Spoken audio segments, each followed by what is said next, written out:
everyone. Today with the Open Hearth, we are returning to Silent Falls again, since last week. This time we're returning to Bump in the Dark, to our Pact. We're missing two of our members. We're welcoming a new member. My name is Donna. My pronouns are he, him. I am running the game. And yeah, excited to be back with these people and seeing the cast of thousands that the town has accrued over time. So yeah, let's get an intro from our players and their characters. Mark, let's start with you. Hi, I'm Mark. I use he, him pronouns. I am playing Gemma Holwell of the Silent Falls Holwells, who goes by she, her. Gemma is the shield of the group, of the Pact. And her background was she was a high school soccer goalie. Her parents died after graduation, and she is an aspiring MMA fighter. But her coach here in Silent Falls, George Hale, has stopped training her because he's afraid she doesn't know when to stop and won't listen to him when it comes time to throw in the towel.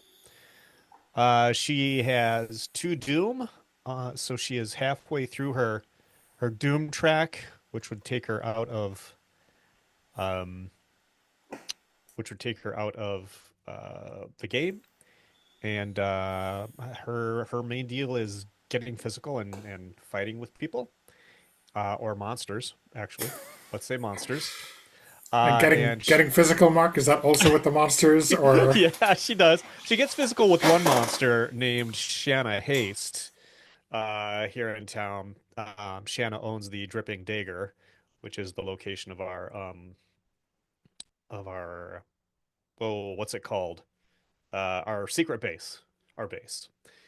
And that's the quick lowdown on your friend Gemma Holwell.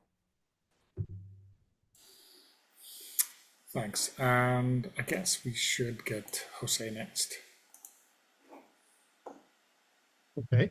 Hi, everybody. My name is Jose, and my pronouns are he and him.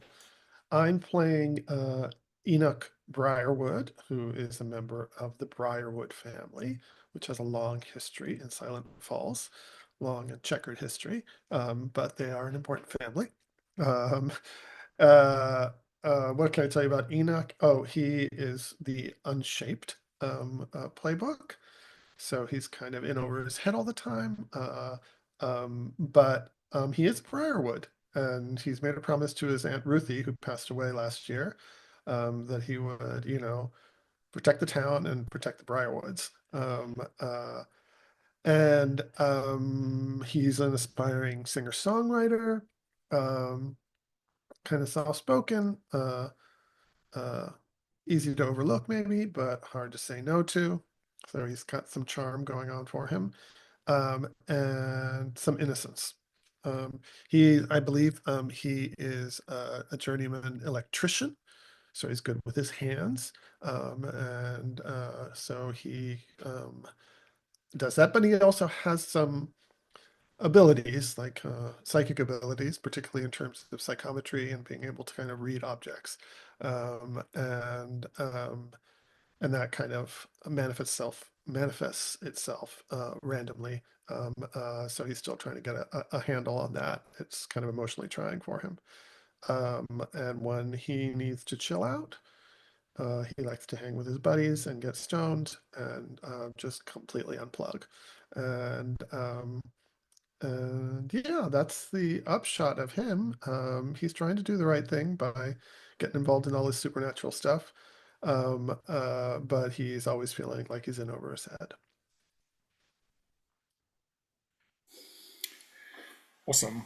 Um, and finally, Mads. Before we see you arrive in town, why don't you introduce us to you and your character? Oh, yeah, thanks. I'm Mads, she, they pronouns. Um, I have played Bump in the Dark a couple times before, always a great experience. And I, you know, welcome the chance to enter into Silent Falls, which is what my character Celia Frost, her will be doing. By accident, though, I think she's going to have a vehicular breakdown and wonder where the hell she is on the way to someplace else. Celia is an aspiring street magician and illusionist, on the way to visit a friend somewhere beyond Silent Falls. She's always like kind of dressed in comfortable clothing. She's got like long wavy brown hair, colored like a little bit strangely like a rose gold, and she's she's just kind of like out on the road. She looks fairly regular, except for she has like a satchel that like has some of her like tools of the trade, I guess, like a pack of cards, like maybe some disappearing or some, magician's tools or what have you. And the satchel looks like a plain canvas, like water resistant canvas bag, except for like along the strap, it's got like strange pins on it, like, just curious items that like nobody else would probably possess, like just looking at her. So, and she has an ability to channel the void, which is always ever present in her life. Her belief is that the weird is always right next to the mundane, cannot be escaped, and always noticeable. So. Okay, awesome. So when Celia rolls into town, or finally gives up on this piece of shit car of hers, where do you imagine you stop? I mean, there is the Montero Resort, which is what passes for a hotel in this town. Maybe less grand than initially envisaged. Or is there somewhere else you feel like rolling up to?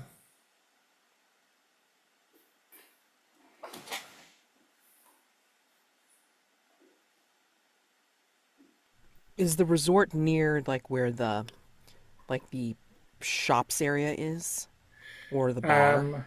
Yeah, so it's right next. So it's a little bit far away from the bar. Okay. So if you just wanted to, so let's say, go straight to that, you could do that too. Yeah, I'm thinking, like she would try to head towards, I mean, someplace like more populated, I guess. I mean, like the resort might be one of those things where you have to, like, drive up the driveway jobbies, but she's wanting to go like any place that's just off the road because it was already starting to, do some sparking and spurting, like, while she was on the highway. And nope, let's just steer this thing until it just dies. Yeah. I mean, so the way we have it here, the Dripping Dagger is a little bit off the beaten track, right? It's Okay. close to the kind of sawmill, all of that kind of, let's say, post-industrial or whatever working class area. The center of town would be more like the train station, the town hall, the library kind of stuff, Wherever the curio shop is. Okay. Well, Let's get right to that part. yeah, so if you like look at the town tab, it's not a map, but it's kind of a grid which shows us the important parts of the town and where they lie in relation to each other. Okay. But again, it's a small town. It's nowhere is really that far away. Yeah. And I mean, if you're thinking that the curio shop is even like, something attached to something bigger, like the library or the train station, I mean, I can totally see that too. Yeah, I mean, it might be right. It might even be something like next door to the donut shop, which might be, how it gets a lot of people just hanging out buying stuff when they don't Right. want to on that sugar high. Sure. Okay. Um, and you mentioned a friend of yours you were visiting, past Silent Falls. Is that like a mile or two at the road, or is that 100 miles past the road? I mean, it's at least like, we're talking like 20, 30 miles up and away from Silent Falls. This just happened to be, for some reason, something that appeared out of nowhere and was like a handy exit, I think. So, Okay. Um, so I guess you find that curio shop, and maybe it's a question of looking looking in to see what you can pick up, and then trying to get some local intel, even if it's just a mechanic from someone who you might be more willing to trust than just a randomer. yeah. Um,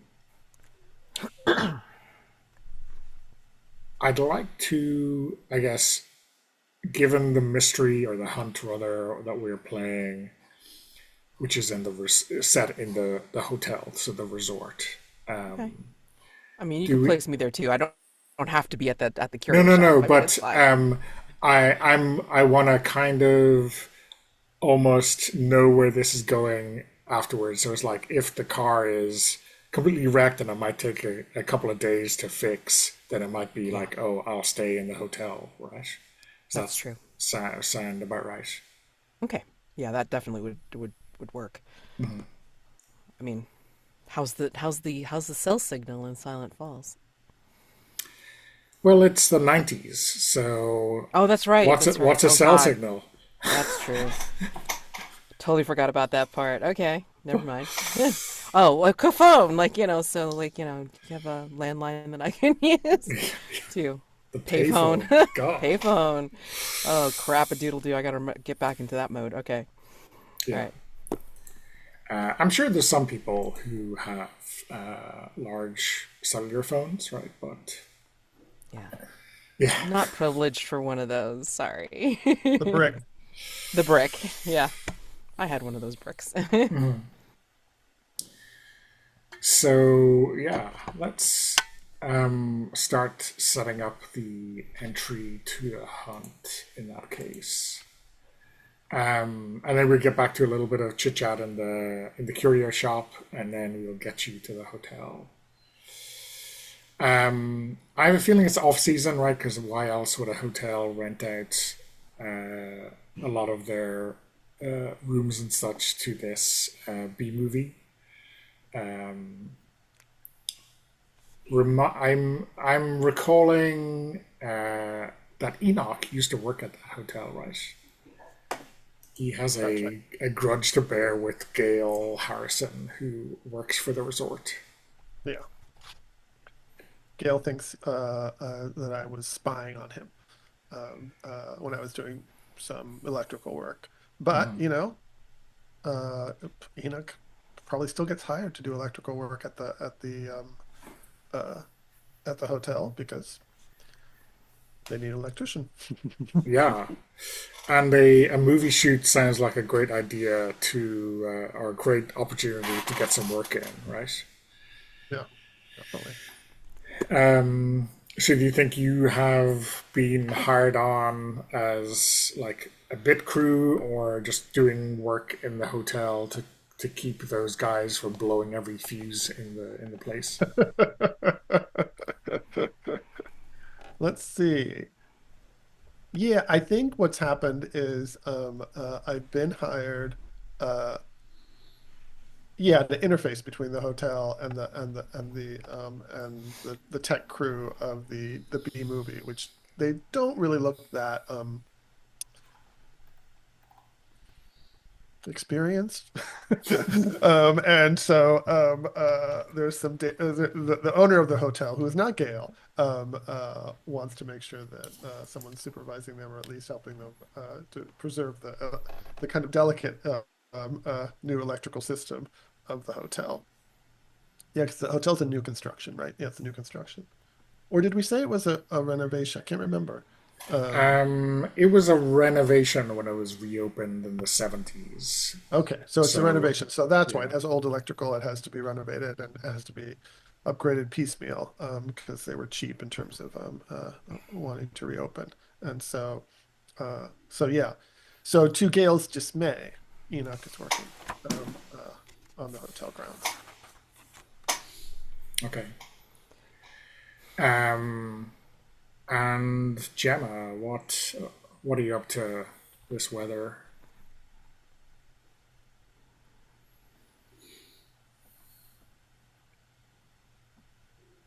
You're Unmute.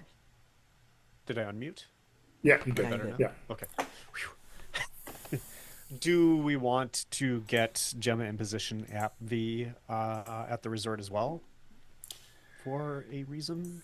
Do you? I mean, I think yeah. So let's say yes. I think that Gemma has taken a oh Enoch. How would you feel if Jenna is your unskilled assistant? Gemma is your unskilled assistant while you are doing work here at the hotel. Yeah, that sounds good. Or maybe, and also maybe Enoch just wanted you to come along because he's afraid Gail is going to pull something, and Yeah, he knows he can always rely on you to protect him. that sounds good. Okay, nice. So I think you recognize someone. Sorry, you recognize someone local from the set. It's Luna Staples, who is that film student who did that horror movie that didn't turn out badly at all. So she's like an production assistant slash gopher here, doing just about anything that she can.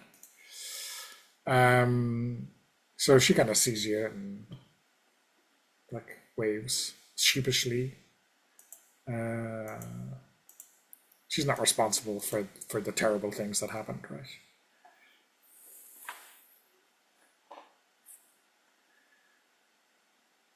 So just to review here for a moment for me. So the B movie was being shot in the last hunt or in one of the previous hunts, correct? Yeah, I think a B movie might have been overstating it. I think it was more like a C movie, a student movie, movie. okay. Yeah. But it continues to be shot, even though some things happened in the previous hunts that derailed things a bit. Sorry, no. So Luna's film was like shot and I don't know, is on a tape somewhere. Okay. Maybe there's copies. This is an actual production. Well, this is an actual production. Okay. Yeah. There's no way she could afford to hire out a portion of the resort.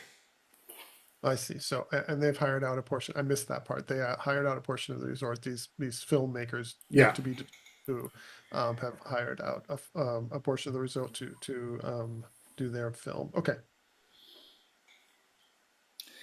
And Luna's working on that project as a gopher of some sort. Yeah, a production assistant. Production assistant of some Yeah. sort. Yeah. Which is probably a lot of gophering, but you know, you gotta get in at the ground floor, right, and Right. work your way up and insert meaningless aphorism here. And I think Enoch says to Gemma, who's just kind of not really doing anything while Enoch does a lot of work. He says, "Hey, that's Luna over there. Go ask her what she knows about this production. I'm curious." I'll ask her if she read the script this time. Oh yeah.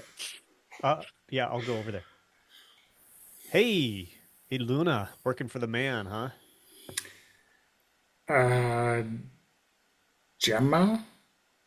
Yeah, Gemma. Hi. Yeah. Yeah, paycheck. Gemma's a little bit offended that she apparently barely remembers her. and can barely remember her name. Um, She but she definitely says, thinks it's spelt with a G, if that's any worse. "God damn it." Um, so the who's who's directing this thing? Because it looks like it's not you this time. No, have you heard of Ty Roth? This is horror. This is the ninth film of the installment. You know, Horror Hotel 9, Oh my the God. final Yeah. checkout. Okay. Yes. Yeah. It starts to get confusing around 5 and 6. But yes. Yeah, I have seen those. So, wow. So, kind of a big deal, huh? Yeah, you know, Ty Roth. Like originally, he was born here. He grew up here. No shit. In those archives in the library, there's some of his student films. They're Oh my God. Seriously. amazing. That's super cool. I have to check that out. Uh, You should yeah. you should go to the So, library more often, Gemma. hey, my aunt, works there. I basically go there every once in a while. So I get there plenty. Sure. So what are you All right. doing here? You like you're like looking for a big break? You're going to be an extra? No way. I'm helping Enoch, who's trying to, bring the bring the electrical onto the code, I think is what he said. That's what on not coded. Well, I'm sure if you don't help, he will get there eventually. Wait, what? She's like trying to parse out what was just said. Okay, well, hey, take it easy. And she Li- turns. I mean, she is going to give you one more barrel, but then you just like run Yeah, away, I guess. yeah. I'm taking the high road these days. Yeah, yeah. Yeah. Okay. She's gonna And end she up get in the back to trunk of the work. car. I mean, she carries the thing full of 4 coffees over. She's doing very important work herself. Yeah. So I talked to Enoch, tell Enoch what I just heard, and also like Luna's a big bitch, so just keep that like front and center. What'd you say to her, Gemma? What? Hey, why do you think I said something to her? I know how you are. You got to be smoother with people, Gemma. You got to be smoother. Nice I talk. am so smooth. I am like uh something that's really smooth, like a bowling ball. Yeah, got it. Got it. Oh, who's the new girl? Who's that walking up to the front desk? Oh my god, could this be Celia? The slow-mo walk, slow-mo head turn. Tossing the hair.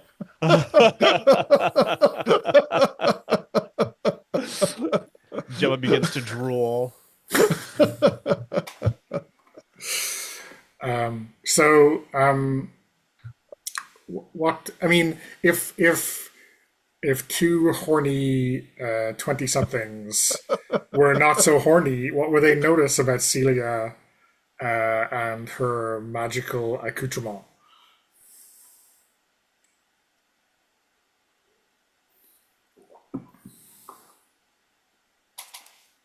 Um, yeah, I mean, like, if she's directed over to the resort hotel, I mean, she's looking a little bit harried. She was not expecting to make this stop. Um, but I guess she was told that it's going to take a lot longer than just, repairing, you know, uh, hooking up a connection here and like, adding another part and there because seems that there's some parts that are missing or, need to be replaced. Damn it. So, she's you know, has a worried look on her face, but also distracted, and she's got her hands jammed in her in her kangaroo pocket of her sweatshirt hoodie, and she's just looking. It's like really comfortable. I mean, like, she's wearing the sweatshirt hoodie. She's got the jeans.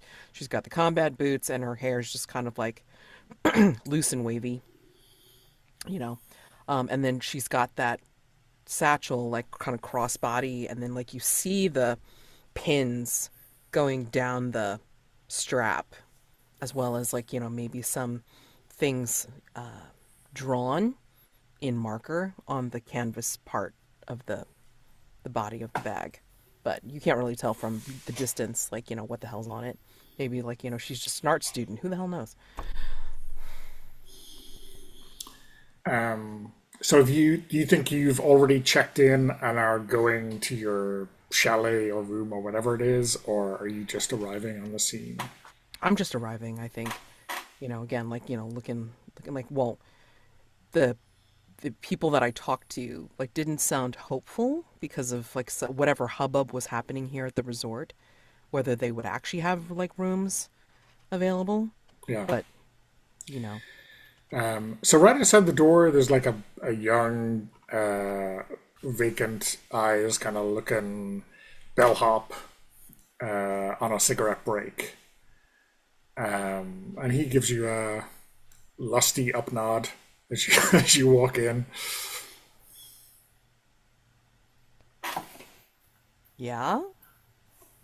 Oh, hey, how's it going? Hi.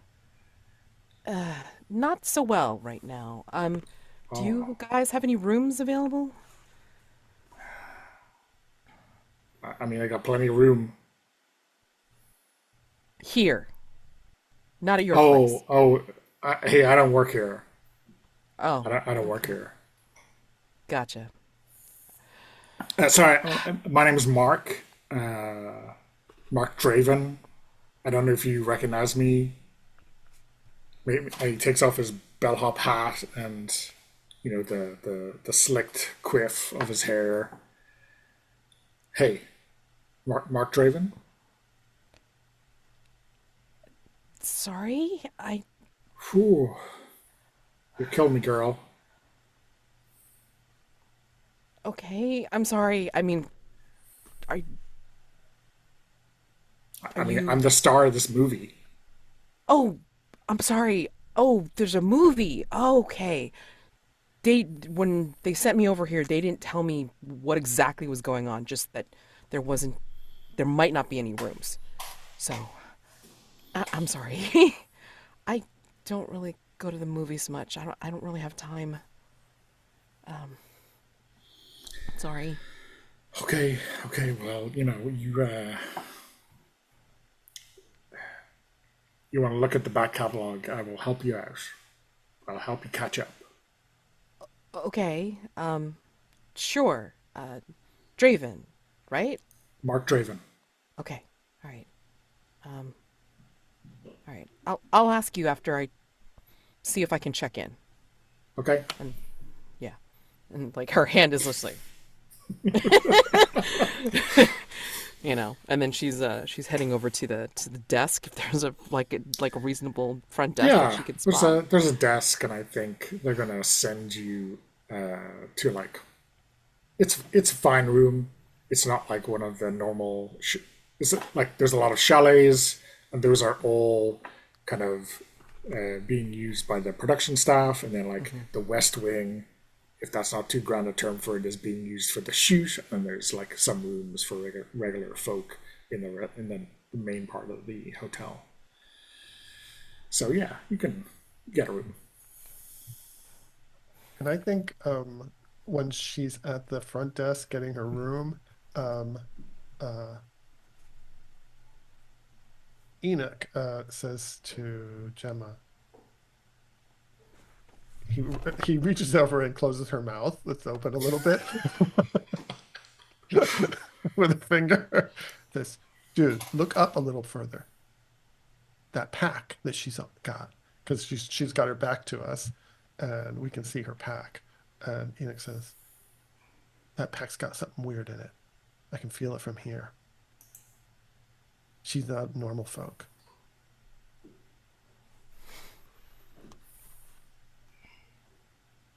And Gemma is thinking, yeah, right. You can get a sense of that stuff. What was like some kind of weird hoodoo on this, or what do you think? Something weird. Something weird. Lots of weird shit in there. But I don't know if it's bad shit or good shit. It just, there's shit in there. I'd hate to have to go talk to her, but I guess I'll You do think what I you can have be to do. smooth? Um, You need you need help? I gotta finish this panel. But we should find out what she's up to. here, I'll Stranger here in Silent Falls with weird shit in her backpack. I don't listen. like I it. think I think you're gonna make better inroads with the weird shit in her pack than I will. I'll introduce myself at a more opportune time. I'll work on this panel. Why don't you go say hi? Enoch looks at you like, dude, just pretend like you're working on the panel, okay? Don't actually touch anything or change any wires. Bam!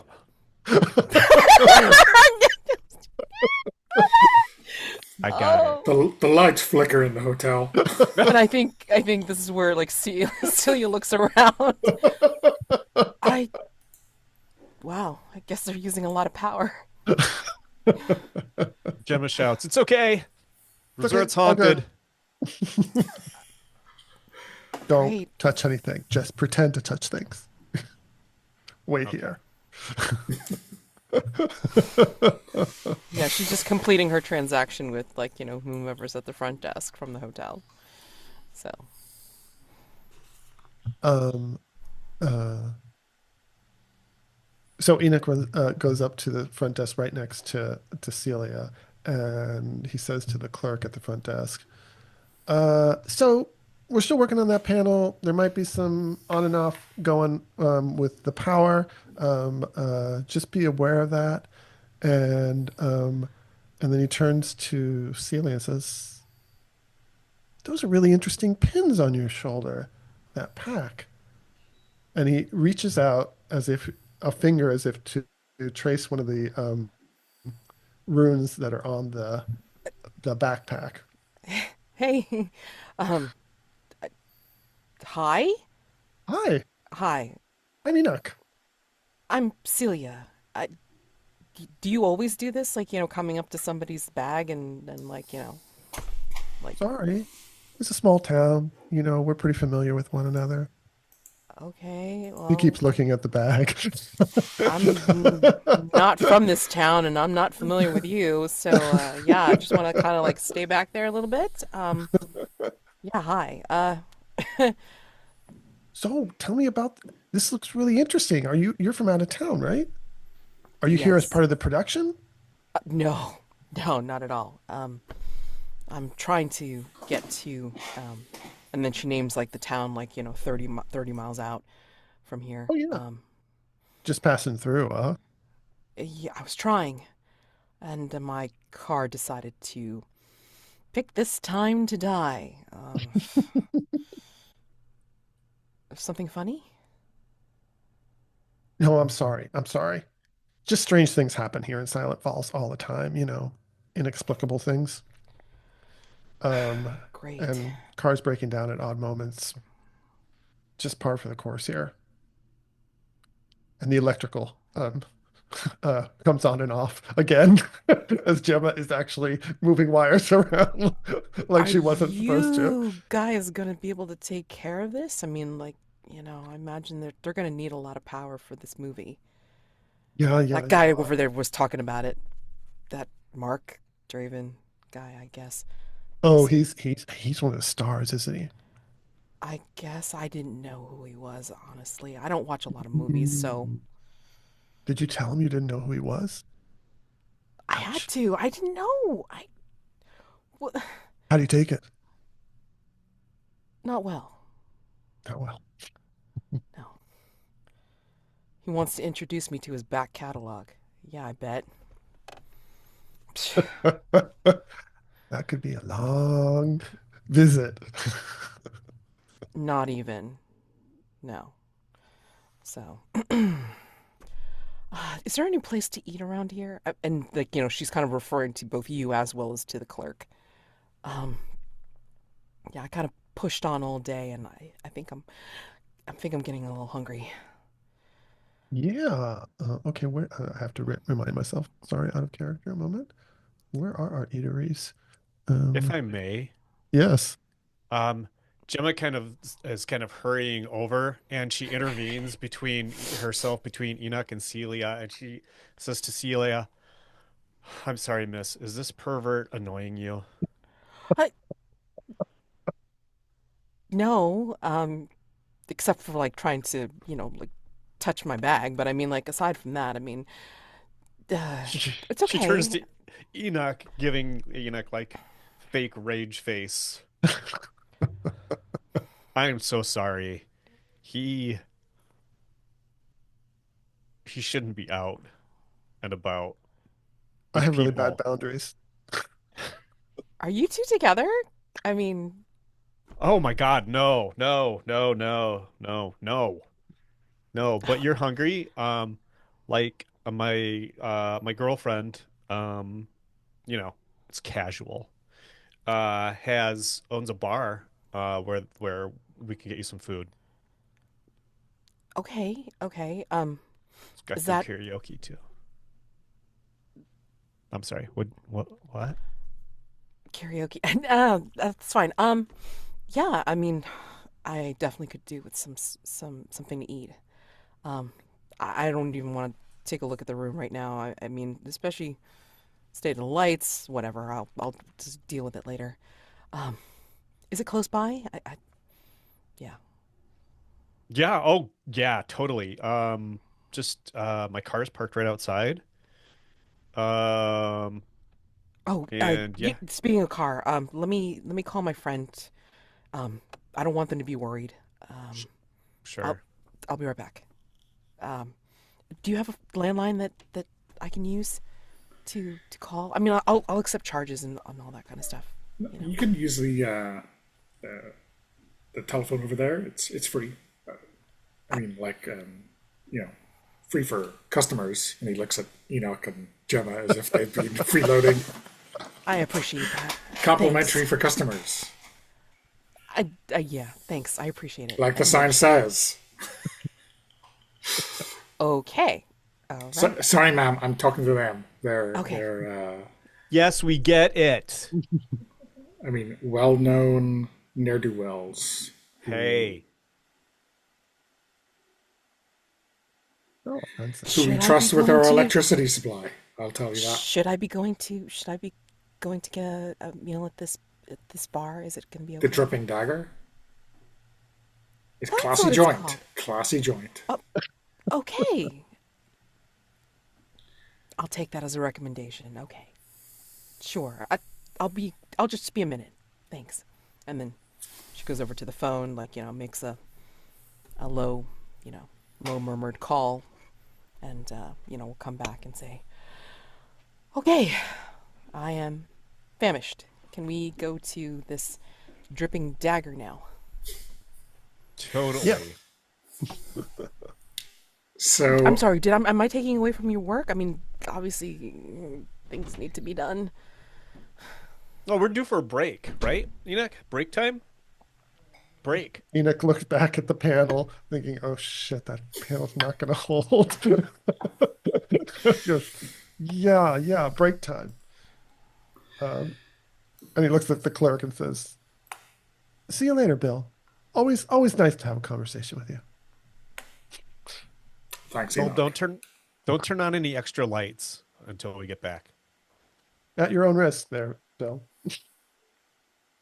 And then she kind of mouths to the clerk, "Am I gonna be okay?"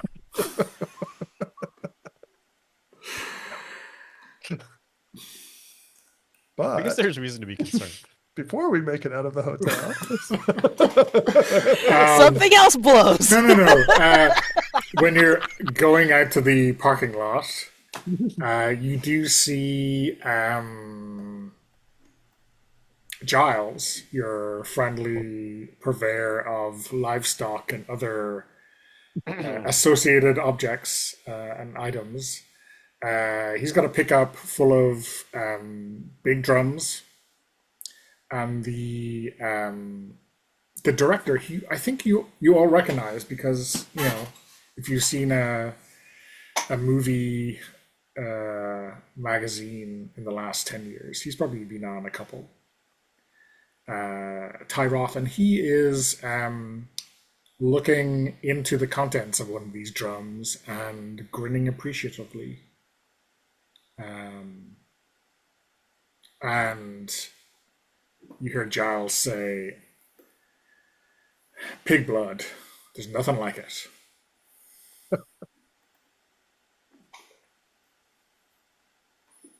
Fun. So what the fuck is Giles doing here with the director? So I think that he must he must have some some slaughter blood in those barrels that he's. Oh, like a carry But scene or something? Like, I was gonna say. Yeah. I mean, I do recognize that movie. do they still really use real blood? I know. Why I don't was they use wondering real too. Are they blood? gonna slosh that on Mark Draven? That'd be hilarious. That'd be worth seeing. I'd pay to see that. Yeah. I might actually have to go to the movies now.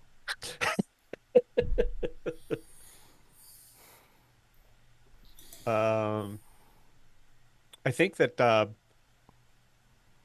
Jim is going to take this opportunity to walk over to Ty Roth and be like, and say, "Hi, Mr. Roth," because he's older. I big fan of the hotel horror movies. Really, really sorry about the death of Robert Canyon. Hopefully your guy there, Mark, can live up to the monumental kind of stature of Mr. Canyon. 'Cause it's going to be tough. But if anybody can get the best out of an actor, it's got to be you, right? And Sorry, who are you? Celia turns to Enoch and says, "What is she doing?" Oh, Are you trying to rile me up? no. Oh my God. No, I'm sorry. I'm Gemma, just a We're fan. we're still mourning Robert's passing on set. Okay. He was like a brother, well, a son to me, or maybe a nephew. Yeah, a nephew. And I mean, commiserations from an absolute fucking stranger don't do anything for me. Okay. Yeah, I'm sorry. And listen, I'm talking to my old friend here, Giles. We grew up together, She looks at Giles and he gives you a nod, of course. Didn't you know? yeah, Mr. Roth, I'm really sorry. I didn't really Think. You didn't really think, did you? no. I'm really I I'm can sorry. feel the burn from here. He likes to push buttons. I'm gonna just One But of yeah, damn right, I'm getting the best out of these actors. I'm gonna reach into their chest and tear their heart out. Everything's gonna be on display. Everything. What kind of movie is this? I'm really sorry to bug you. And then mean, she starts to walk away back. I believe that. I believe that. I'm getting a sense why he really wants real pig's blood for this movie. He's really mean, you guys. Ah, um, are you I hate okay? to take it to an old man, but yeah, I'm okay. You know, um, I don't want to disrespect my elder, which is, I guess what I feel like I'm doing. But yeah, he was pretty mean. And then she walks up to the Buick and she slams her fist into the door, into the side door. Is And there a lot of fist prints in the side there door? are a lot of fist prints in the door. Yes, And she like turns, and Celia turns to Enoch and says, "Is this gonna be okay, or should I walk?" No, no, no, no. She's fine. She's fine. Okay, It's just something she does. We're good. So okay. I remember some detail about this car. Isn't the front passenger side jammed and you have to climb in the window? I yeah, believe so. Yeah. General Lee style. Yeah, I think so.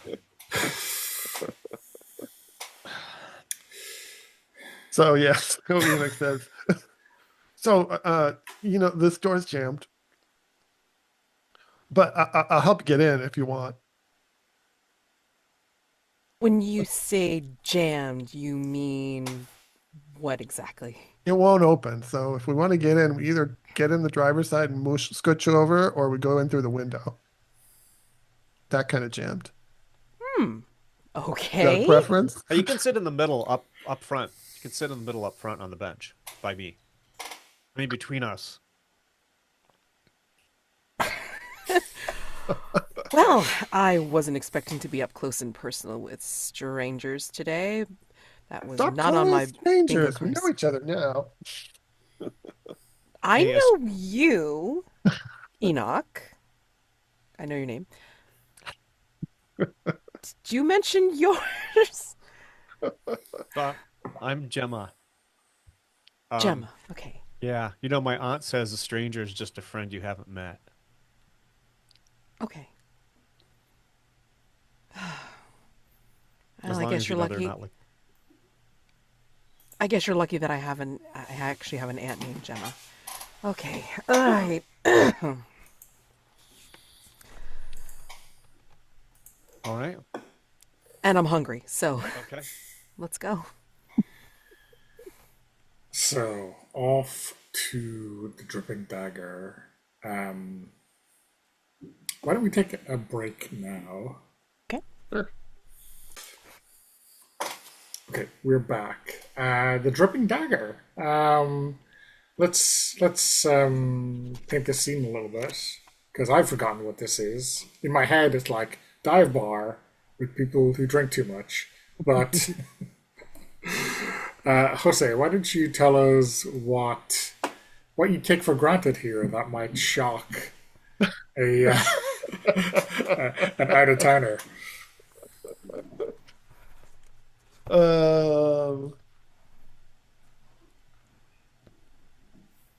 well, I think you go in, and the first thing that hits you is the smell in here.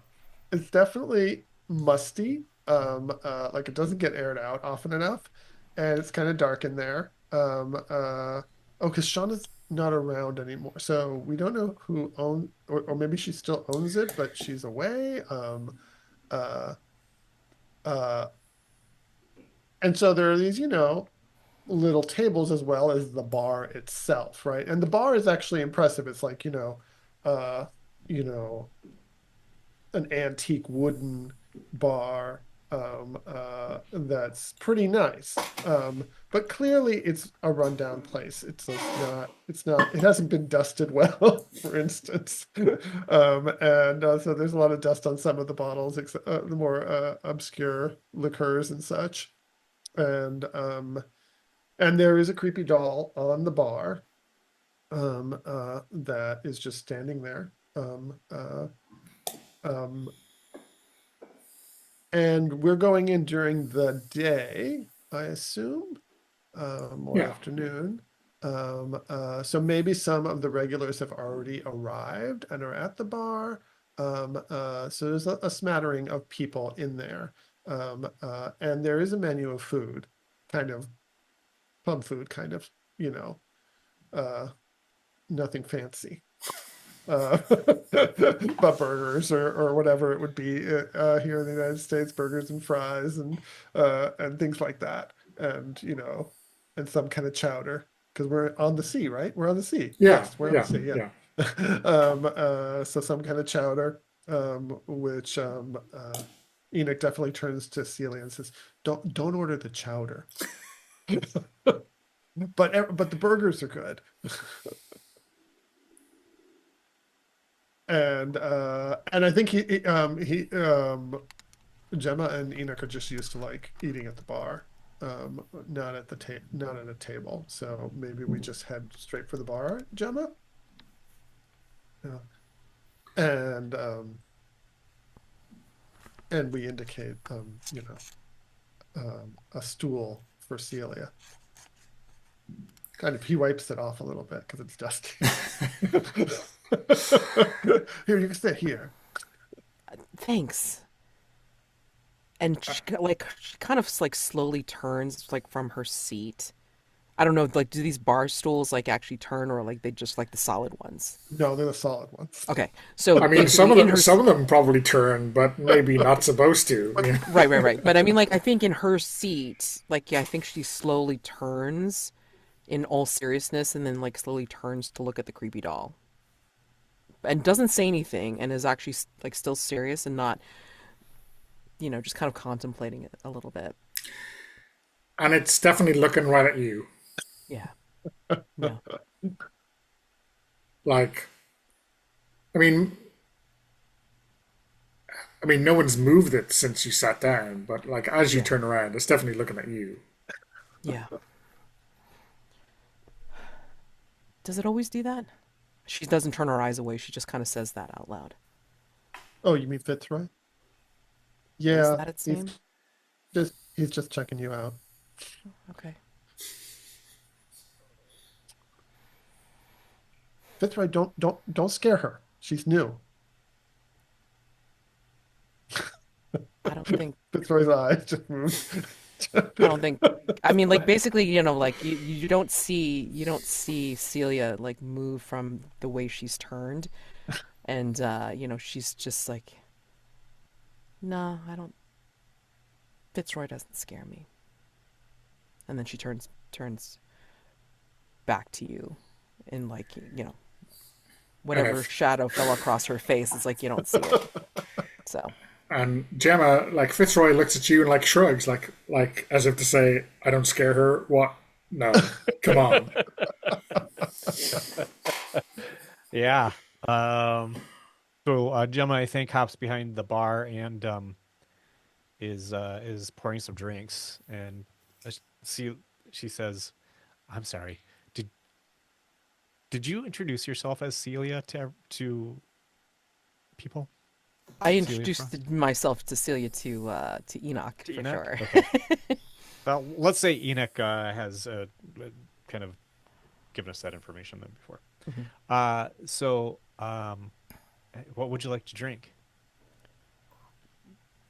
I'm gonna ask, what do you got? Some of the stuff doesn't look like it's been opened for a bit. Yeah, she turns and looks at the bottles. Nothing is, there's nothing expensive there. It's like pretty cheap stuff, and then a couple of taps. Do you want some vodka? Or Yeah, that how about might... just like a tumbler of rum? Does that sound delicious? A beer? Beer. Okay. Beer's probably better. Okay. Remember, I need food first, I think. Yeah, this is very sustaining. This is what the monks drank, because beer is bread. And then she puts it in front of you. Hey Jim. She's calling to Jim Barnes, the town drunk who sometimes tends bar here. Can you go make Celia a burger and some fries? Does that sound good? Yeah. Yeah. Does it look like I work here? Yeah, it does. Shit. Okay, how do you like that burger, Celia? Not burnt and not mooing. Okay, not moving. I'll make sure of that first. Thanks. Um, what was I about to ask? I was about to ask something else. Burger, fries, something else. Nope. Whatever you can do, that would be great. I mean, I just need something. I love out of towners, because they haven't been ground down by the hopeless toil of living in Silent Falls yet. God. Let her like warm the seat up, at least. For fuck's sake. Jim, just go make the food. Hey,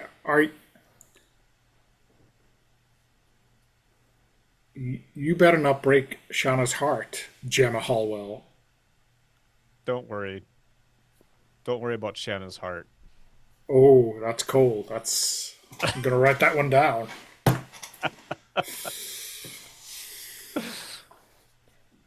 So Okay. a lot of people have a lot of history around here, huh? It's a small town. You said, yeah.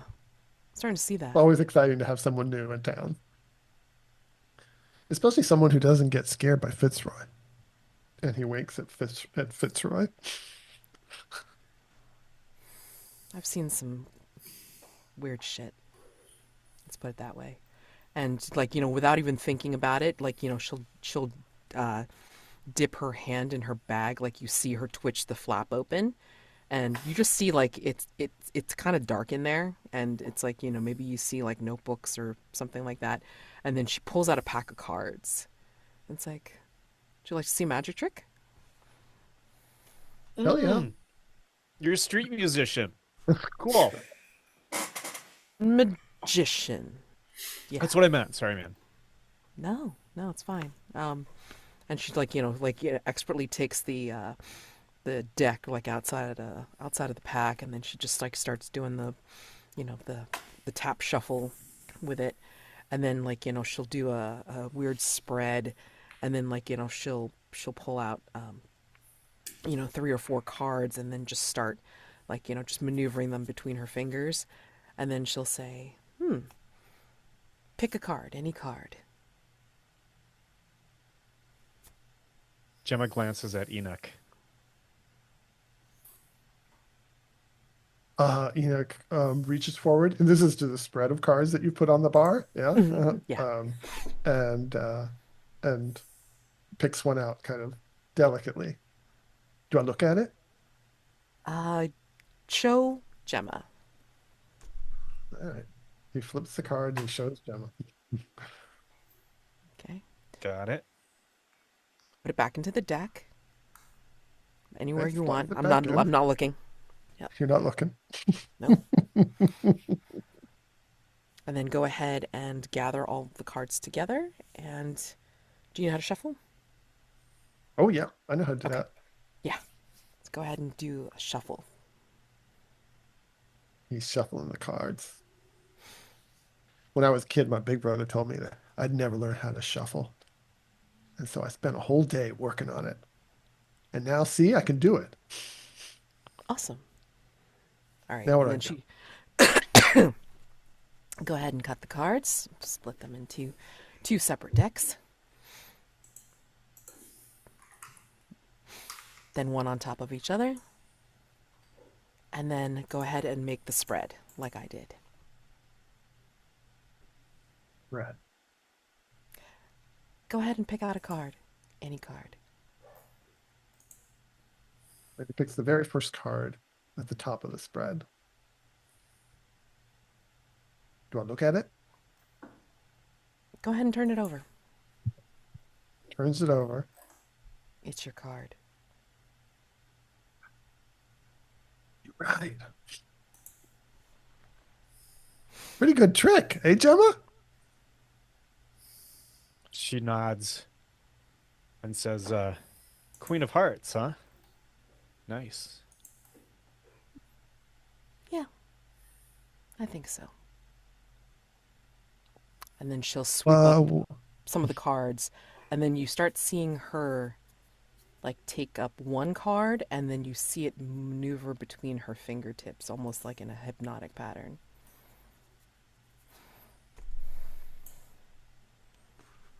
Yeah. That's what I spend my time doing. Hopefully for money, but I mean, gotta pass the time somehow, right? While waiting for some food.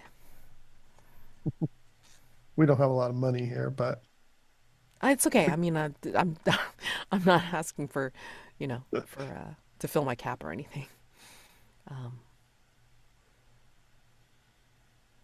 Hold up.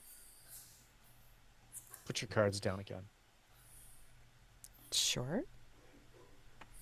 She puts them on the bar. And I think that Gemma reaches down to grab a card.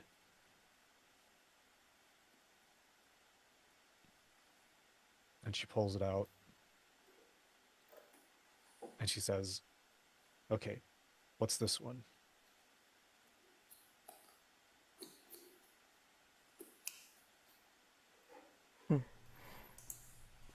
Jack of Spades. I fucking knew it. She puts the card down, Jack of Spades, on top of the other cards. And she says, she looks at Enoch. And she says, "Yeah, you're right. You are like, Told ya. yeah, you, how do you do that?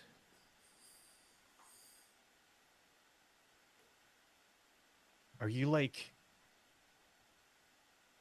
connecting to the void?" Like first, she's kind of like got a laughing face on, and then as soon as you say the void, she's automatically her face falls and goes, "What do you know about that? Why do you know about that?" Okay, here's the deal with Silent Falls. Shit's fucked. Everything is weird here. The whole place is like permeated by the void and by darkness. And that's what we fight against. it ain't no coincidence your car broke down in this town, Celia. You gotten pulled in. Yeah. Best you recognize it fast. There's some reason you got pulled in here. It ain't random. Random shit doesn't happen in Silent Falls. It's always some bad shit coming through. Never just Fitzroy nods. Fitzroy is suddenly somewhere else on the bar. I mean, like, 'cause, mysteriously. she kind of just like, shakes her head resigned and says, "I know. I see this every moment of every day out of the corner of my eye. And I guess now your weird ass town is more in the forefront, huh?" And she looks at Fitzroy when she says that. "Do you want me to be scared of you?" And she's like talking directly to Fitzroy. It helps, honey. It helps.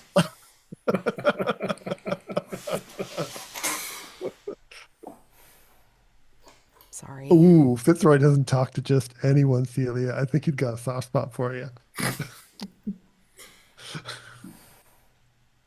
Yeah, I talk to a lot of things.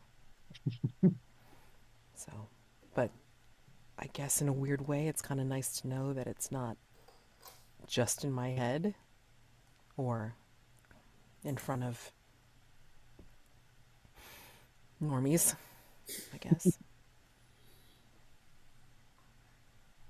You guys do this too? I mean, you do you, I don't know, have powers or something? I mean, I can't do card tricks. But Enoch is the big weirdo. Hey, So cool. you're not normal either. No, but No one's really altogether normal in this town. But yeah, my family had a long history here. Fitzroy is actually part of that history. Right, little guy?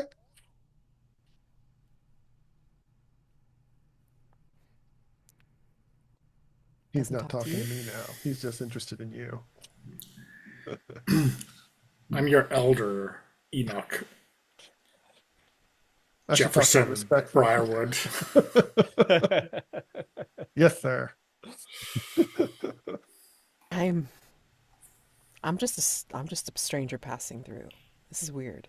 I mean, more weird than usual, because it sounds like, people have history here.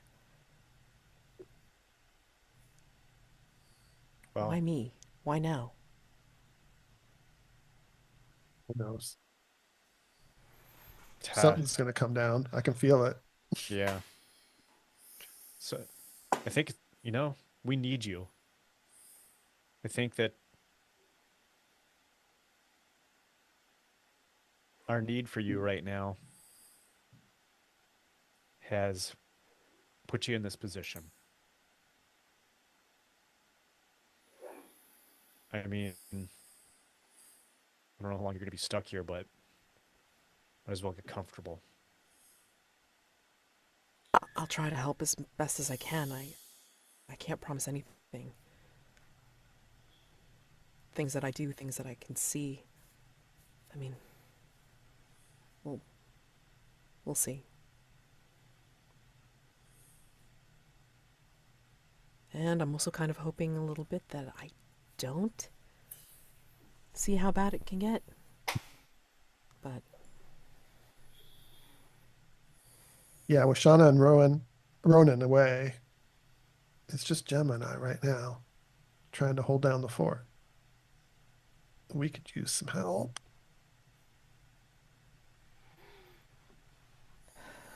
well, Hey, a I little guess you got while. me. It's going to be a while for your car to get fixed, isn't it? Guess we'll find out, huh?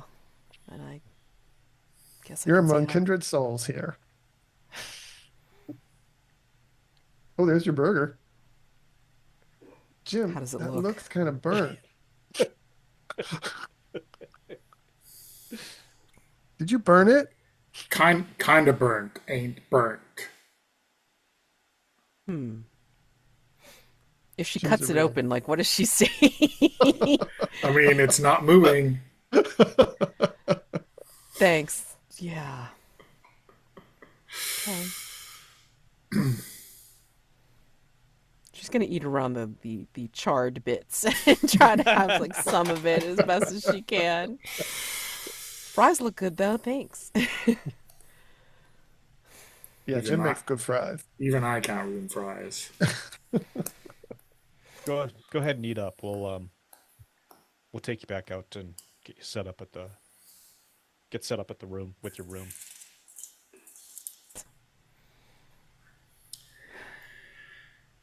So, we head back to the hotel.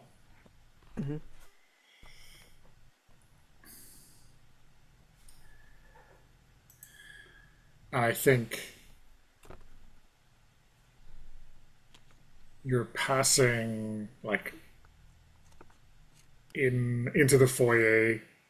Maybe you're just hanging around, having dropped Celia off, when you hear a blood curdling scream from the direction of this shoot. There we go. Yeah, That's our cue. I think. Excuse me. I'll jump back out of the car and run in that direction. And the screaming is continuing. It's like someone's voice box is going to be destroyed at the end of this. And you run into this like a small function room, and you see standing on one of those big round tables I would about to say a redheaded young woman, but that's difficult to see because she is covered head to toe in blood. Maybe pig's blood, maybe um, some reasonable substitute for it. And she is terrified. She's looking right at you, and she is screaming like she's trying to wake someone up in hell. Jim will And look are there at like these. cameras around and other people, or is it she just by herself in this room? Well, I mean, you're following Gemma straight into the room, are you? That's right. Okay. I'm behind. I'm behind. So I see Gemma and I see the woman on the table Well, screaming. Blood. you see the lights, camera, action, but I'm not sure if Gemma does. Mark, what do you think? You're rushing in to save the day.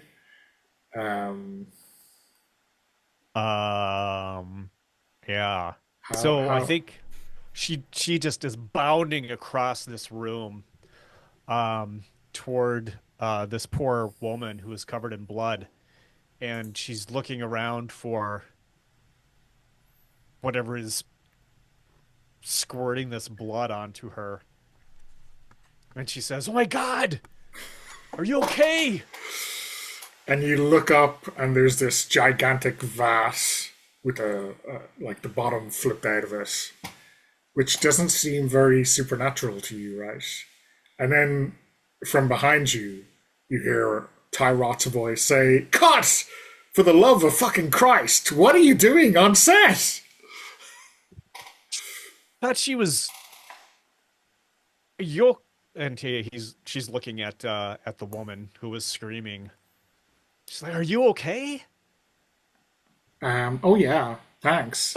I mean, it's so gallant of you to rush in to save me, but yeah, I think we can save some of that, Mr. Roth. Surely we can, Ty. I mean, Um, and now Gemma knows that she, she's so fucked. She like she kind of bends over a little bit, and she's trying to kind of like quietly make oh, her way. and Tyroth now recognizes you. Oh, it's you. Oh wow. Well, this is just fan fucking tastic. Um, I don't know what to say. I mean, are you employed in this hotel, or how else can I get you fired as quickly as possible? I'll just leave. Yeah, exactly. um, I'm like trying to like walk around him in some ways so that I don't have to have a direct confrontation with him. Um, and I I didn't. I thought that she was really in danger. I thought that I thought something got Well, to her. are you? I mean, I'm gratified by that because our target audience is stupid teenagers, and we appear to have hit the mark in this scene by scaring you stupid, if that seems possible. Even stupider. Okay. I'm gonna do like a fortune roll here, I think. Okay. To see how I react. Let's see if I can keep my shit together. What is it? Do we have a fortune roll in this on this roller? Yay! Yeah. A couple of dice. A 6. Keep everything together totally. A partial is a little bit grumpy. Okay. So I think she sighs and she says, "I'm not a teenager.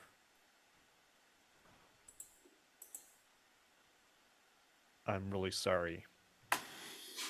And she is trying to make her way out the door without any further harassment. Enoch! Fucking coward.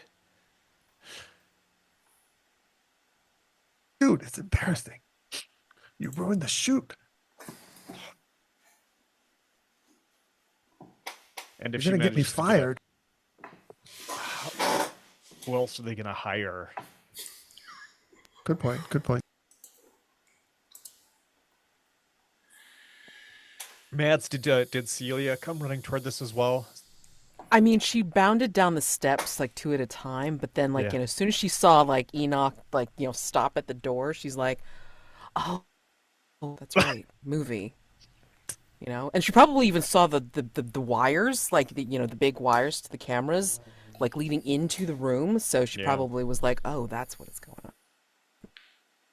Gotcha. But she did hear like Gemma get roast again, and she kind of like tiptoes up to Enoch and says, "Oh, she really put both feet in, didn't she?" It's never just one with Gemma. Always two. God. But I mean, to be that trigger happy? I mean, how often does weird shit happen here? To be honest, her impulsiveness comes in handy when the shit's real. It's just embarrassing when it's not. Oh, okay. I mean, I did really think it was real because, I mean, like, whomever it was screaming down the house, I could hear him up in my room. Good acting job, right? Yeah. I don't know her. I'm like, Made the hair on my mean, arms go up. I probably need to just meet her and, like, congratulate her on, like, a great job. Well, I think she appreciated Gemma anyways. Even if the director didn't. Oh, God, yeah. He's not gonna appreciate her.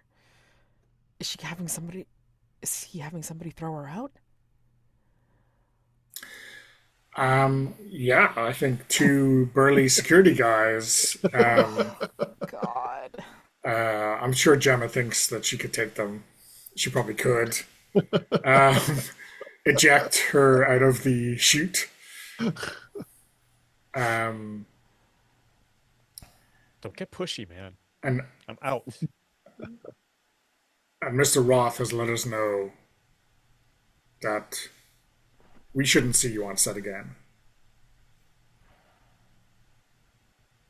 She like gives them each right in their face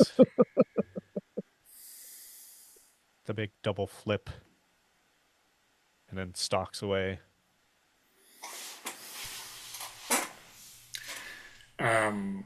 Yeah.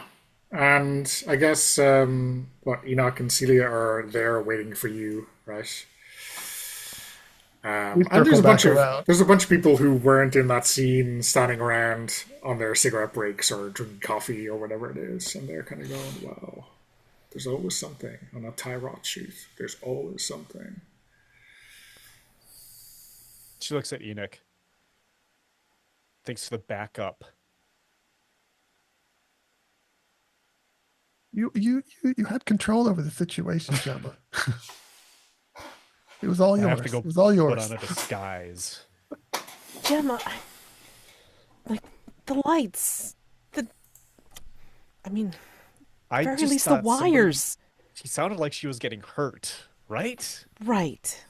I mean, again, I did jump down the stairs, like, thinking, holy shit, what was going on? But, I mean, saw the lights and the wires. I mean, movie.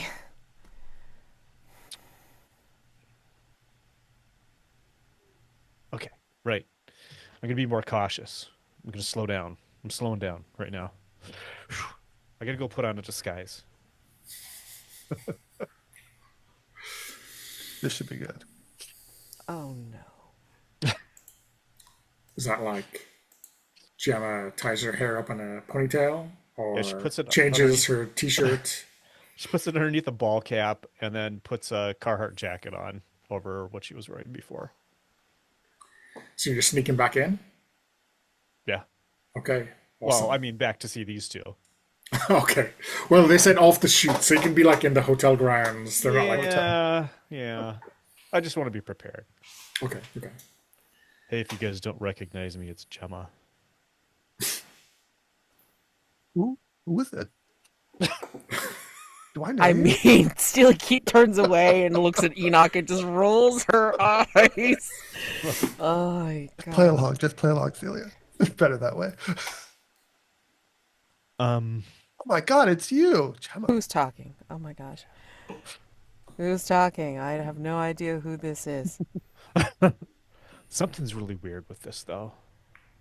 Don't you think? What do you mean? I don't know. Are you getting like some bad vibes from this whole thing? I would like to roll connect.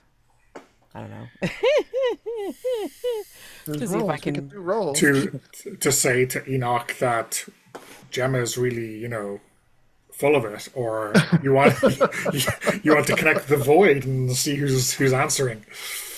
Yeah, well, I mean, like, also too. Well, hold on. This is more like a study. Because I mean, like, could I connect to get, information about this mystery, or it's only if I do a study? I mean, I think you can. Maybe you got a set of tarot cards or some other divination tool in there, right? Yes. And you can open yourself up to the void, right? Yeah. What mean, could there's- possibly there's- go wrong? Hey, I mean, I love doing this kind of stuff. So, I'm new in town. What do I know, right? So, yeah. Before I you think do there's a way to roll, find out. You're part of this pact now, right? I think we I can guess so. assume. Yeah. So, because the ability of the pact is person about town, each hunter may mark a dot in compel, connect, or sway. Okay. So, Sway. Let me see. Compel, connect, or sway. Oh. because I guess now that you've been at the Dripping Dagger and people who know them know that you're hanging out with them now, so you're obviously part of the pact, and Yeah. they'll treat you with a little bit more whatever it is. Disdain. Disdain. Sure, it's fine. Just to keep me balanced, I'll add another point in compel. Okay. Sweet. Okay. So what does this look like? Do you retire to your room and do a ritual? What does? No, again, because it's like, it's always always at the edge of her vision. It's like, she says, I can confirm what Gemma says. And then she literally just sits down, maybe they're right outside of the hotel in the garden part or something like that. It's like picnic tables or something Yeah. like that. Yeah. Right. And just making it casual looking from a casual bystander. But I mean, on the picnic table, she'll do a quick spread of her cards. But I mean, it's in a particular pattern that I don't think anybody's ever really seen. And when she does them, each time that she turns over a card, if something passes across her face, and it's like shadows create sculpting, and when she finally turns over the final card, it's like her eyes go completely black as she's connecting, hopefully. So you taking a risky action? You playing it Yes, I safe? am. Going for broke? What's the deal?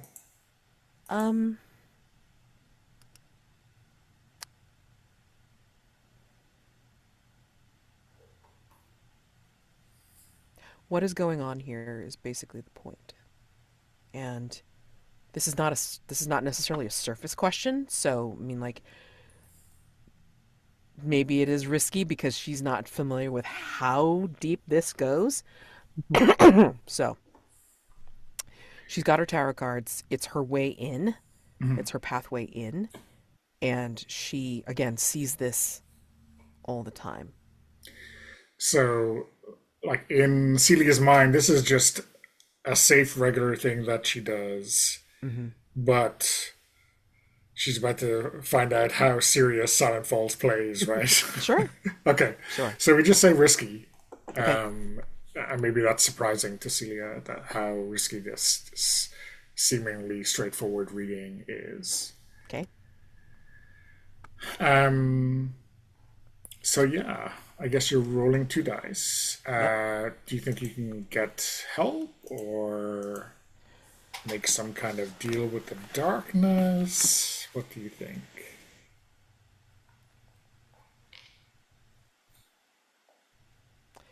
I think she'll, if need be, like, she'll...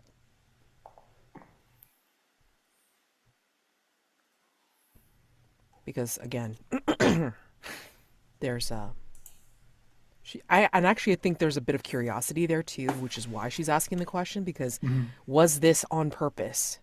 Why she broke down? So there's that underlying question underneath it as well. So.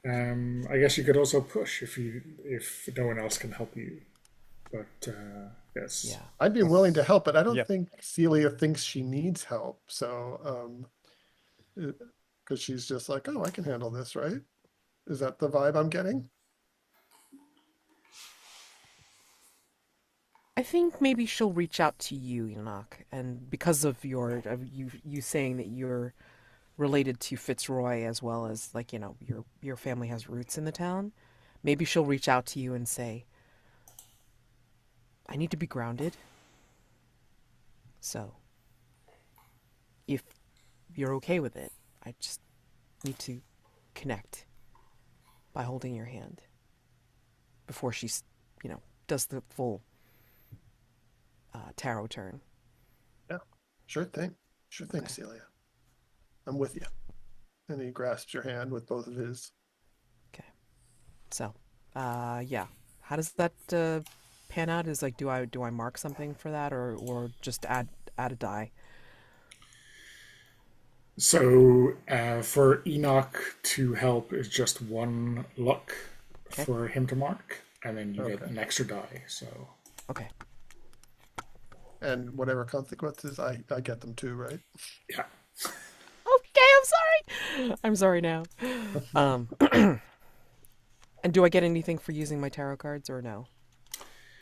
No, I think those are fairly simple. Okay. I don't think it's.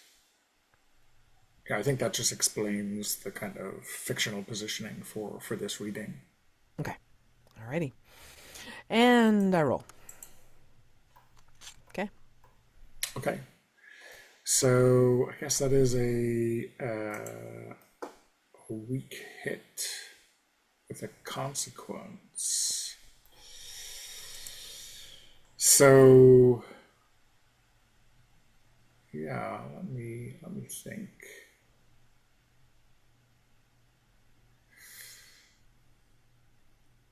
Yeah, I think you turn over the last card. And when you do this reading, like how do you divine the truth about a situation? Is it a voice, or do you just know, or do you like see something play out? It's almost as if I'm not even looking at the cards, but I see them. And so each time I turn a card, I intone what it is without even looking at it. And again, it causes shadows to come across her face, and then, like, each turn will, like, deepen the connection.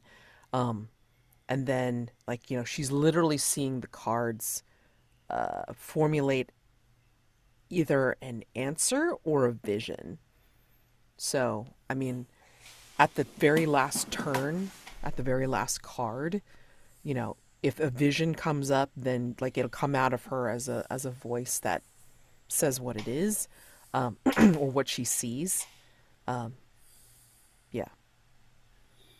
Or could be could be for possible consequence. It could be something else that talks from Celia's mouth. So I think you see the number 13 in your vision, and you feel like you see yourself with the room key to this room, and it's cold as you open the door, and then the vision stops, and when you open your eyes again to Gemma and Enoch sitting at the picnic table, all the lights have gone out in the hotel. Shit. They're gonna blame me for that for sure. That's not us, right? That's not us. Well, that's not natural. Celia, are you okay? 13. Something in room 13.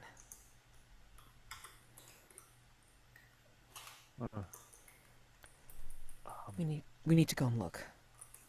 Now. Cool. So,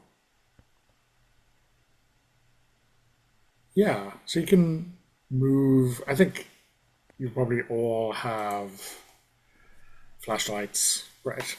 It's part of the standard kit. She digs into her bag, immediately pulls out a flashlight that also doubles as a, Yeah. gosh, if she needs to. And it's the 90s, right? So that was a real key on a jangly thing, not a pass card or Yeah. anything like that. Right. And in your bag where you put your room key, it's not there anymore. This room key is there instead. Shit. And, after she pulls out the flashlight, she slowly grabs the key and the camera follows her hand as she pulls out the room 13.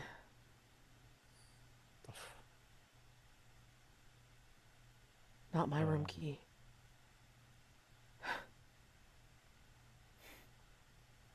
Welcome to the fun, Celia Frost. Yeah. Thanks. All right. Should I try to get the lights on? Or should we just go straight to room 13? If you're going to get in trouble, then go try and take care of the lights, but I'm pretty sure they're not going to work anyway. Yeah. Fuck that. Let's go. Let's just Let's go. Okay, let's go. I don't know my way around this place. Where is room 13? Got to be on the first floor somewhere, right? Yeah, I forget, like, is the resort like multi-leveled, or is it like There's not that many levels, but like is the ground floor what you might call the first floor, but I will resist. It's fine, I get it, got it. You're up there. All right. Let's go to the car park. And, Got you. We got you. It's okay. But it's. I mean, I think what you will quickly realize is that there is no room 13. 12, 14, and there's not across the hall. It just goes 11, 15, and it's like, what the hell? Oh, shit. This means one of two things. They renumbered it because of bad luck. Or room 13 doesn't exist here. mean doesn't exist here. In this reality. He looks at, I'm sorry, Gemma looks at Enoch.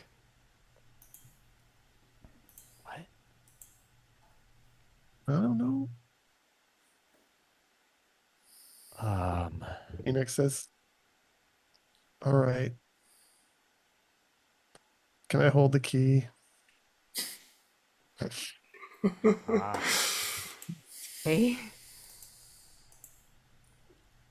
Sure. So he takes the key and he's gonna use his monstrous ability to try to Oh, find the nice. lock that it opens. Nice. Okay. So, Lingering Sense says when you touch something that belongs to someone or is a piece of a larger whole, you can know their general location and condition. So, do you want to like push to make this do more? Do you want to like find the room? Well, that's the location, right? And the general condition. Is that what I'm trying to find? The lock that the key opens. Yeah, yeah. I guess Lingering Sense is always seems to be about finding someone. But I guess a piece of a larger whole, I guess a key does belong to a room, right? It does belong to a room, yes. Yeah. I can still push myself if I want to get Yeah, an well, extra dot. let's start with the basics. How does the monstrous ability work? I forget. Well, so the monster ability, some of them are different, and it says like you need to push to do it. Oh, right. But this one doesn't say that, or does that? Do I still have to use luck? Oh, I forgot to mark that one luck that I did with the with her, so I'll just mark it right now. I don't have the rules with me, so Yeah, no worries. Let me just double check because it's Lingering Sense. It's included under push your luck and then choose a monstrous. I'm sorry, choose a yeah, lose control, suffer condition string.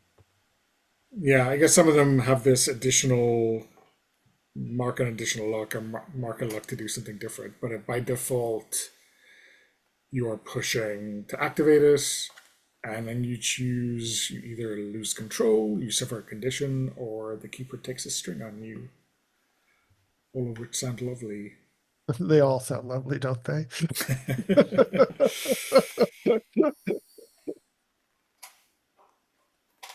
So you need to mark 2 luck to push to activate the monster's ability. 2 luck to push Yeah. to activate the ability. Okay. All right. And then choose an option.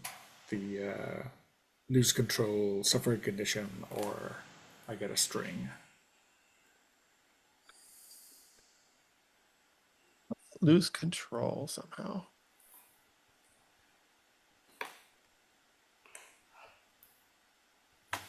But anyway with that? Huh? Could I help in any way with that?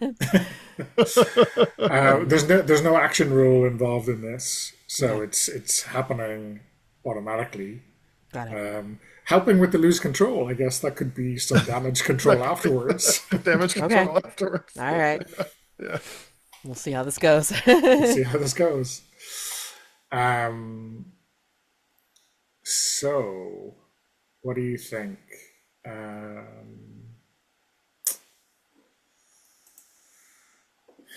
Losing control. So losing control, it seems like whatever is connected to this room would somehow overwhelm Enoch. So that's the whole danger with this ability, is that it just connects him unwillingly almost to something perhaps sinister or whatever's in room 13. It's not just, oh, here's where room 13 is, but Yeah. or maybe it yeah, if we're losing control. What's the other one? Suffer a condition. Suffering Those should condition. be similar, right? Yeah, because condition. Well, right? those are just like afraid, exhausted, angry, void touch, Oh, it's which are those specific- disadvantages oh, on the specific rules. conditions. Oh, I see.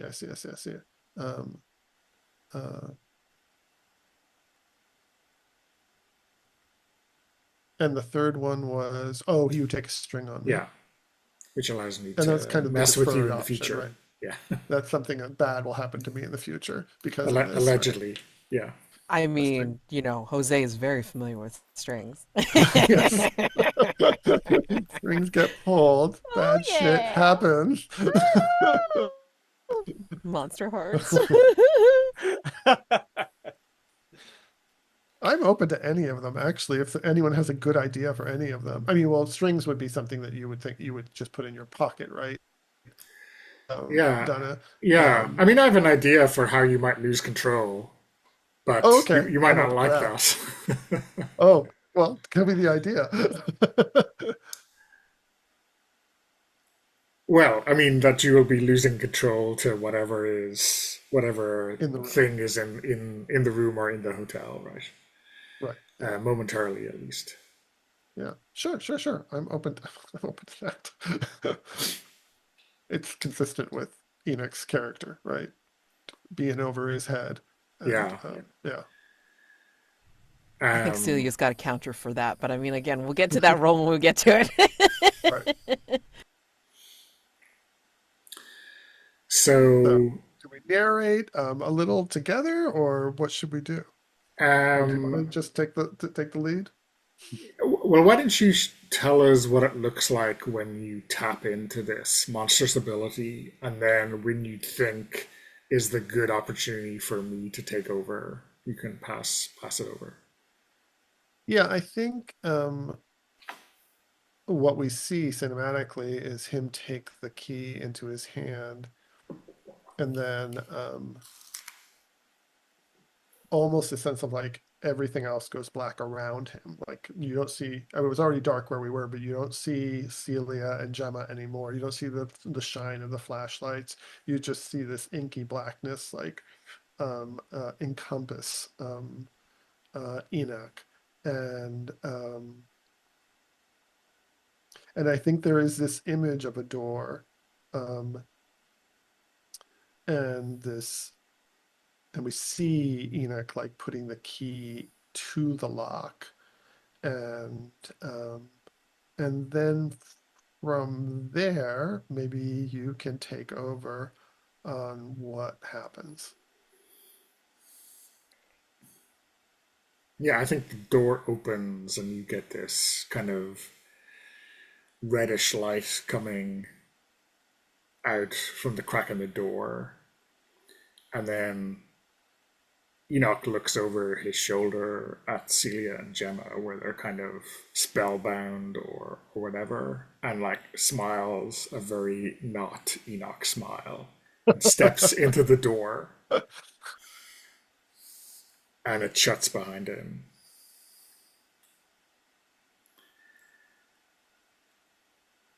What do you do?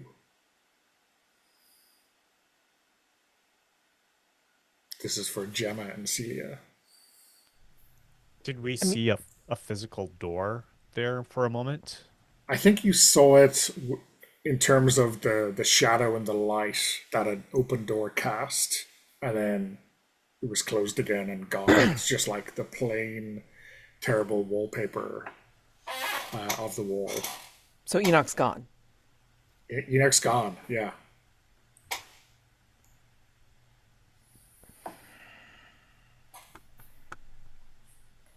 Oh no. No, we are not doing this.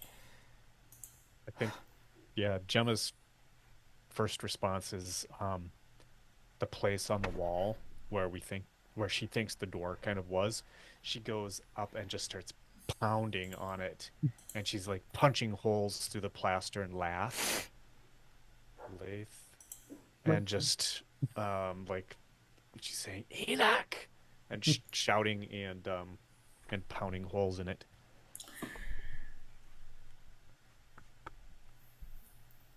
And then I she think turns to at the other end of the corridor, you see a figure standing there, looking at you.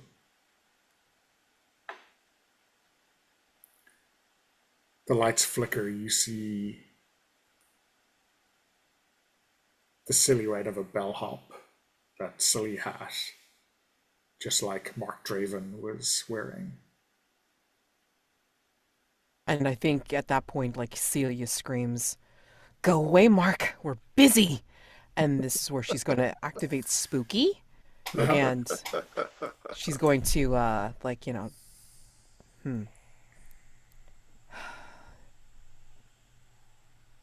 I think she's going to, what's the word? Throw a grandfather clock at him. No. Well, I mean, like, is there like something big like that, like a grandfather clock? Sure. Why not? Yeah. So I mean, like, no, but I mean, I think she's she's aiming Spooky where she's gonna pick this grandfather clock and then throw it into where she saw that door. Okay.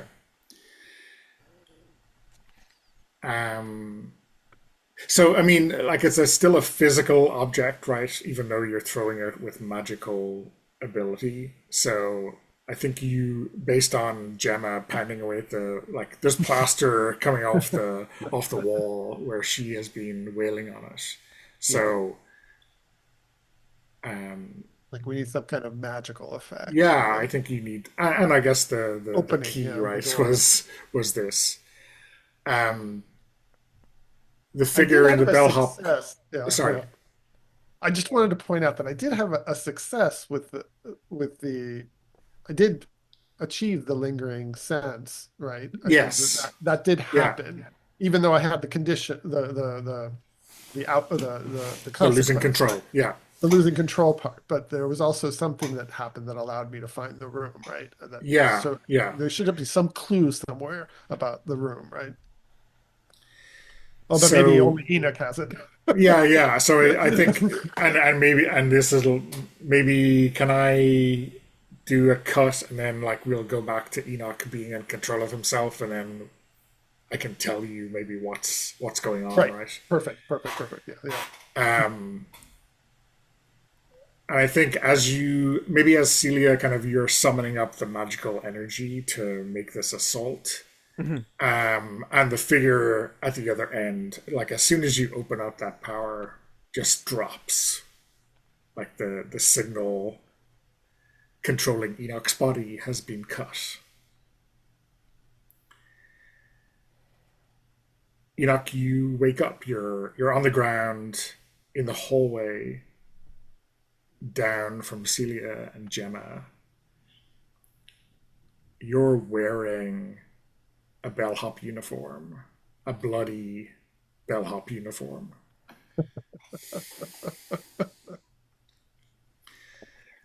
I mean, she did, like, again, she's completely ignoring that figure, thinking it's Mark. So I mean, like, she's throwing this this grandfather clock into where she saw the door, and she's like kind of growling, literally growling now at Gemma. It's like, Gemma, get out of the way, as she's like doing the gesture.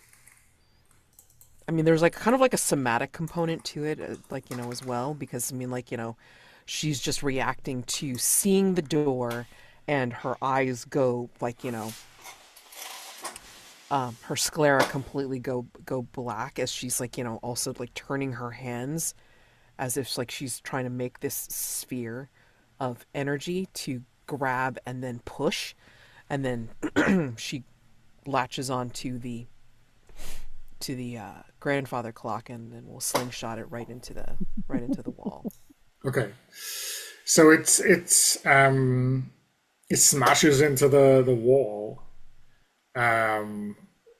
clanking as the century-old grandfather clock is obliterated.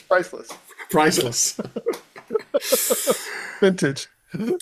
I mean, she's not thinking about that. She's worried about the person that just disappeared through the fucking wall. Yeah. So yeah, on the floor down the corridor, Enoch, you're back in control of yourself. Yeah, and just got control of. I'm in the outfit, and I think Enoch probably retches at this point, from the shock of the semi-possession out to no possession. So he's probably retching there on the ground, and it's nearby where they are, right? Yeah, So they yeah, can see me. absolutely. Yeah. They I mean, can see me. you probably hear the jangle and the The crash jangle. of the of the grandfather clock being completely destroyed. And he just says, "Guys, what the fuck?" As he's looking at what he's wearing and wiping his mouth with the sleeve of the bellhop uniform. And I think we Um, both turn and like look your way, and it's like, Enoch, what the fuck wait. am I wearing? And then we hurry over, I guess. And there's blood on my outfit. You said There's blood on the outfit, but then you realize there's also blood on your hands and blood on your face. Like wet, fresh. Wet, yes. Okay. wet blood.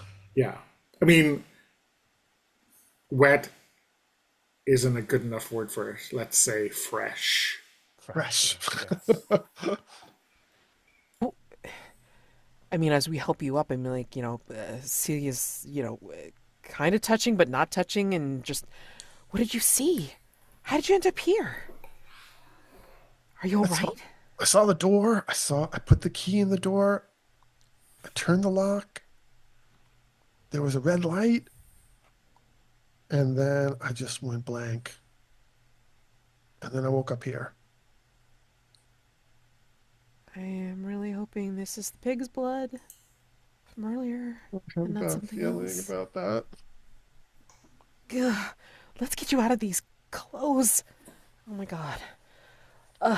Yeah, Enoch starts freaking out, taking off all his clothes. No, He's no, creeped out by let's go to the my room. outfit. Ugh, shit, I don't have a key to my room. Fuck it. Gemma, you want to break down the door? Sure. Yeah. Wait, mean, like I don't stop. Oh, I don't have my clothes. I had a master key. No, Oh, yeah, well. I have. I can give you, some of my stuff. I mean, like I wear baggy clothes. It's fine. And as you walk into your room, the lights come back on. And then right outside, where the kind of area is for hanging out on the chute, you can see the blue pulse of ambulance sirens. Whoa. Uh-oh. Ambulance lights, rather. Mm-hmm. That is. Thought of us at the window. Yeah. I think that Gemma has been kind of standing back this whole time since Enoch has come back. Because Gemma's belief is there's something otherworldly about Enoch, something secretive and unknown. Is it dangerous or helpful? And she is thinking that Enoch has done something that Enoch had control over. And I think Gemma says, Enoch, what did you do? No, Gemma, get me out of this clothes. He's getting panicked, and he's like pulling his clothes off Here. and dropping them on the floor. And there's a shower in your room, right? So Yeah. and Like, And Celia's practically shoving you into the shower. I mean, like, Yeah. she's not even really looking or whatever. So, I mean, like, I don't know, Gemma. I don't know. He's turning on the shower frantically, and trying to get the blood off of him. And I don't know what happened. Something bad. outside, being wheeled into the ambulance, is a freshly bloody, mortally wounded Tiffany Darling, the previously covered in pig's blood actress.